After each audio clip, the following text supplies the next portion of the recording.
তত্ত্বাবধায়ক সরকার ফেরা উচিত। তত্ত্বাবধায়ক সরকার গণতন্ত্রের জন্য সহায়ক। তত্ত্বাবধায়ক সরকার ব্যবস্থা সংবিধানের মৌল ভিত্তি, যে সেই ভিত্তির অন্যতম একটি উপাদান গণতন্ত্র, সেই গণতন্ত্রের ভিতকে মজবুত করার জন্য এর বিকল্প পথ আমাদের সামনে নাই। এটা সবার উপসংহার। সবাই একই সাথে উপসংহারে উপনীত হয়েছে যে তত্ত্বাবধায়ক সরকার ব্যবস্থা আগামী সংসদের পরে যে কার্যকর হোক। সবার ভিত্তির মূল জায়গাটা হলো এই সরকার বিপ্লবোত্তর একটি সরকার। এই সরকারে যারা আছেন তারা বিপ্লবোত্তর সময়ে বাংলাদেশকে একটি নির্বাচনের দিকে নিয়ে যাচ্ছেন বিপ্লবের আকাঙ্ক্ষা পূরণের মধ্য দিয়ে। বিপ্লবীরা যা আকাঙ্ক্ষা করেছিলেন, বিপ্লবীরা যে কারণে রক্ত দিয়েছেন, জীবন দিয়েছেন, তাদের আকাঙ্ক্ষাকে ধারণ করে এই সরকার সংস্কারের মধ্য দিয়ে বাংলাদেশকে একটি গণতান্ত্রিক বাংলাদেশের মহাসড়কে নিয়ে যাওয়ার জন্য যে নিরন্তর সংগ্রাম এবং নিরলস পরিশ্রম করে যাচ্ছেন, এখানে হাত দেওয়ার কোনো প্রয়োজন নাই। সুযোগ না আমি বলবো না, প্রয়োজন নাই।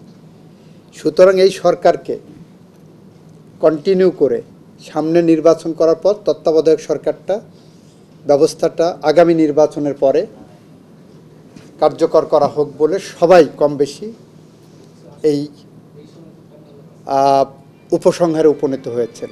বাংলাদেশের প্রেক্ষাপটে প্রমাণিত তত্ত্বাবধায়ক সরকারের আন্ডারে যে নির্বাচন, সেই নির্বাচনটা হলো বৈধ নির্বাচন। সেই নির্বাচনগুলো জনগণ তার জন আকাঙ্ক্ষা প্রতিফলন ঘটাতে পারে, সেই নির্বাচনে জনগণ ভোট দিতে পারে।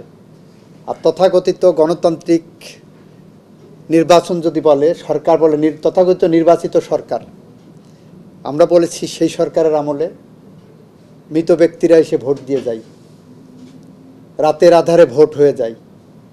ভোট করতে চাওয়ার কারণে ৭০ লক্ষ মানুষের বিরুদ্ধে মামলা হয়, ৪,৫০০-এর উপরে মানুষ বিনা বিচারে বা বিচার বহির্ভূত হত্যাকাণ্ডের শিকার হয়, ৭০০-র মতো মানুষ গুম হয়।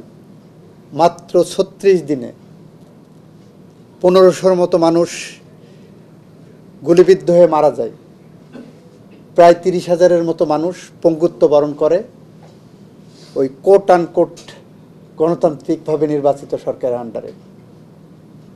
এই অবস্থা থেকে উত্তরণের জন্য আমরা একটা উদাহরণ দিয়েছিলাম যে এই বিল্ডিংটা ভেঙে পড়তে পারে। ভেঙে পড়া হাত থেকে এই বিল্ডিংকে রক্ষা করতে গেলে আমরা সাইডের লাইনে যদি পিলার দিই, তাহলে এই বিল্ডিংয়ের অক্ষত থাকবে, এই বিল্ডিংটা দাঁড়িয়ে থাকবে। আমার গণতন্ত্র সেরকম মুমূর্ষু অবস্থায় গণতন্ত্রকে যেখানে পাঠানো হয়েছে, তত্ত্বাবধায়ক সরকার সেই গণতন্ত্রের জন্য একটি নিরাময় ঔষধ।